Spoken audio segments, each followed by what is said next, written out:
Well, Erin Zimmerman is the writer and director of Written in Stone, and it's the latest in a long line for her of Emmy-nominated features from CBN Films. And Erin, I've lost track of the number of times you've been nominated for your writing and directing, but welcome to the 700 Club. It's good to see you. Thanks, Gordon. And it's 4. It's 4, okay. Well, let's look at the film and let's go right into the Church of the Holy Sepulchre. Why do you think that's the place where Jesus died and was buried?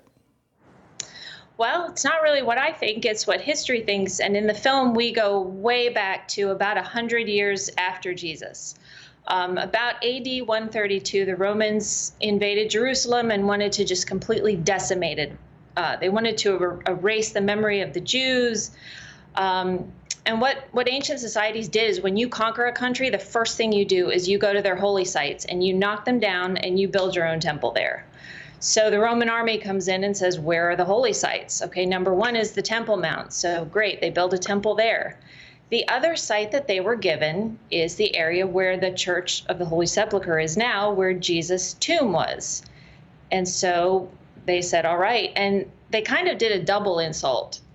They went there and they built a temple, and then they put statues. They put one statue on top of Golgotha, where Jesus was crucified, and then they put another statue on top of his tomb.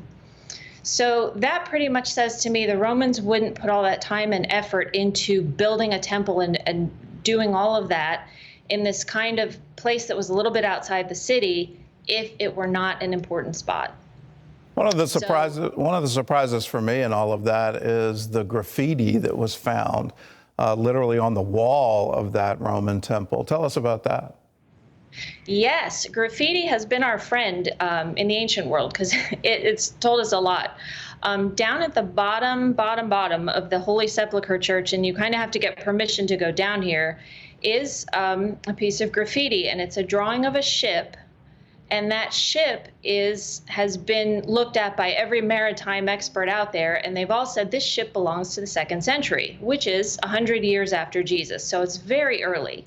And keep in mind, the church was built 200 years after that. So this graffiti is 200 years older than the church, which means that it was inscribed on the Roman temple. Now that's pretty gutsy.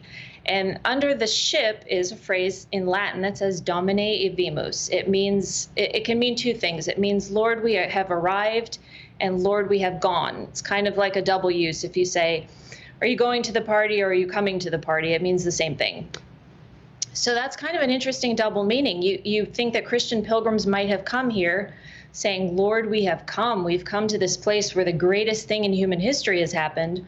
And it can also mean, Lord, we are going. You know, we're fulfilling the Great Commission. We're going on this ship and we're going to spread the gospel. So it's very interesting. I'm shocked that it survived the destruction of that Roman temple, and it's actually older than church. So that shows us that at least 100 years after Jesus died and rose again, people are seeing that as a holy site.